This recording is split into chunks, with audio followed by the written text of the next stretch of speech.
એક અલગ જ પંચકુટિયા મસાલા સાથે ટેસ્ટી અને ચટપટા આજે આપણે મારી સ્ટાઇલમાં પંચકુટિયા મરચાં બનાવીશું। આ મરચાં તમે એકવાર બનાવી લીધા ને તો આ મરચાંના ફેન થઈ જશો। એટલા ટેસ્ટી ચટપટા રોટલા પરાઠા સાથે ભાખરી સાથે સવારમાં તમે નાસ્તામાં ખાઈ શકશો। એટલા મસ્ત બનીને તૈયાર થઈ જશે ને જો કોઈ પણ શાક ના ભાવતું હોય ને તો 2 થી 3 મરચાં તમે રોટલી સાથે કે પરાઠા સાથે ખાશો ને તો પણ એટલા ચટપટા ટેસ્ટી લાગશે। તો ચાલો બનાવીએ। તો एकदम टेस्टी पंचकुटिया मरचा बनावा माटे अहींया मैं लाल अने लीला बंने मरचा लीधा छे। मैं अहींया एकदम मोड़ा मरचा लीधा छे जे भावनगरी मरचा आवे छे ने एनो उपयोग कर्यो छे। तमे आ मरचा तीखा मरचामांथी पण बनावी शको के वढवाणी मरचामांथी के तमारी पासे जे पण मरचा अवेलेबल होय एमांथी तमे आ पंचकुटिया मरचा बनावी शको। अने एकला लीला मरचा होय तो पण बनी शकशे। मारी पासे लाल हता एटले मैं साथे 3 થી 4 लाल मरचा पण लीधा छे। धोईने एकदम सारा रीते कोरा करी लईशुं। आगळनो भाग डीटियानो काढी लईशुं અને આ રીતે પહેલાં 4 કટ લગાવી લઈશું અને વચ્ચે આ રીતે 1 કટ લગાવી લઈશું એટલે મરચાંના એકદમ સરસ એવા આ રીતે મીડિયમ સાઇઝના ટુકડા થઈ જશે। હવે બીજનો ભાગ આપણે આ રીતે કાઢી લઈશું। જો તમારે ના કાઢવો હોય તો મોળા મરચાં હોય તો તમે એમને પણ રહેવા દઈ શકો છો, પણ હું અત્યારે કાઢી રહી છું। અને આ રીતે લાલ મરચાંને પણ એ જ રીતે કટ કરી લઈશું। તો આ રીતે 4 કટ લગાવીને વચ્ચે 1 કટ કરી લેવાનો છે જેનાથી મરચાં છે ને ખાવામાં ઇઝી રહેશે। તમે લાંબા સ્લાઇસ કે રાઉન્ડ સ્લાઇસમાં પણ મરચાંને બનાવી શકો છો। અહીંયા મેં એ રીતે બધા જ મરચાંના સરસ રીતે મીડિયમ સાઇઝના ટુકડા કરી દીધા છે। હવે એને સાઈડમાં રાખીને આપણે પંચકુટિયો મસાલો બનાવીશું। પંચકુટિયો મસાલો બનાવવા માટે એક પેનની અંદર આપણે 1 મોટી ચમચી જેટલા આખા મેથીના દાણા લઈશું। અડધી ચમચી જેટલા સૂકા ધાણા લેવાના છે। પંચકુટિયા મસાલામાં આ 5 મસાલા જરૂરથી એડ કરવાના છે।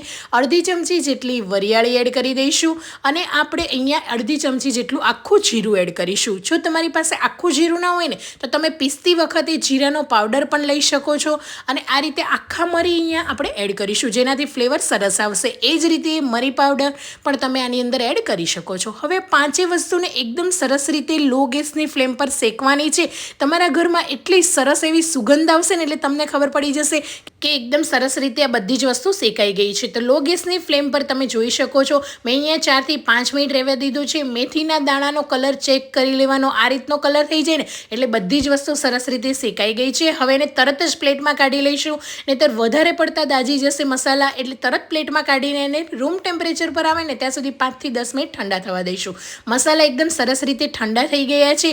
હવે એને ગ્રાઇન્ડિંગ જારમાં એડ કરીને પીસી લઈશું। તો આ મસાલાનો એકદમ દાણેદાર ફાઇન પાવડર નથી કરવાનો, આપણે એકદમ સરસ રીતે આ રીતે અચકચરો રાખીશું જેનાથી ફ્લેવર સરસ આવશે।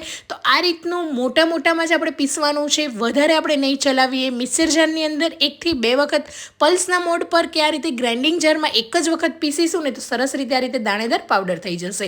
હવે 1 થી 2 મોટી ચમચી તેલ એડ કરીશું। એની અંદર અડધી ચમચી જેટલી રાઈ એડ કરીશું। રાઈ ચટકવા લાગે એટલે હિંગ એડ કરીશું અને પિંચ ઓફ હળદર એડ કરી દઈશું। હળદર એડ કરીને તરત જ આપણે કટ કરેલા જે મરચાં હતા ને એને એડ કરી દેવાના છે અને મિક્સ કરવાના છે। હવે મરચાંને આપણે લો ગેસની ફ્લેમ પર 5 થી 7 મિનિટ કૂક કરવાના છે। મરચાં તરત જ કૂક થવા લાગશે, પણ આ જે આપણે ભાવનગરી મરચાં લીધા છે ને એની સ્કિન થોડી જાડી હોય છે એટલે એને કૂક થતાં 5 થી 7 મિનિટનો ટાઈમ લાગશે।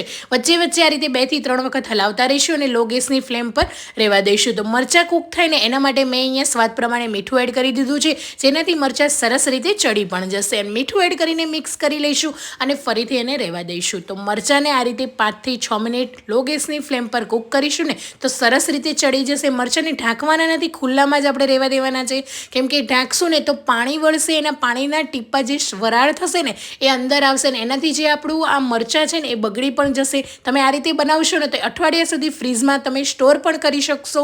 એરટાઇટ કાચની બોટલમાં ભરીને તમે 10 દિવસ સુધી પણ ફ્રીઝમાં રાખી શકો। આ મરચાંને કંઈ જ નથી થતું એટલા માટે। હવે જે આપણો બનાવેલો મસાલો હતો ને એને એડ કરી દઈશું। ઉપરથી લીલા ધાણા, મરચાં પણ સારી રીતે ચડી ગયા છે અને મસાલો એડ કરીને 2 થી 3 મિનિટ જ રહેવા દઈશું। જો વધારે તમે રહેવા દેશો ને ગેસ પર તો મસાલો છે ને એ બળવા લાગશે અને મસાલો આપણે પહેલેથી શેકેલો છે એટલે આ રીતે બસ મિક્સ કરીને ધાણા એડ કરીને તરત જ બંધ કરી લઈશું। તો ચટપટા આપણા મરચાં તૈયાર છે। તો હવે સર્વિંગ પ્લેટમાં મરચાંને સર્વ કરી લઈશું। તો ચટપટા પંચકુટિયા મસાલા સાથે પંચકુટિયા મરચાં તૈયાર છે। તો તમે પણ જરૂરથી મારી આ રેસીપી ટ્રાય કરજો અને કમેન્ટ બોક્સમાં જણાવજો આજની રેસીપી તમને કેવી લાગી। Thank you for watching.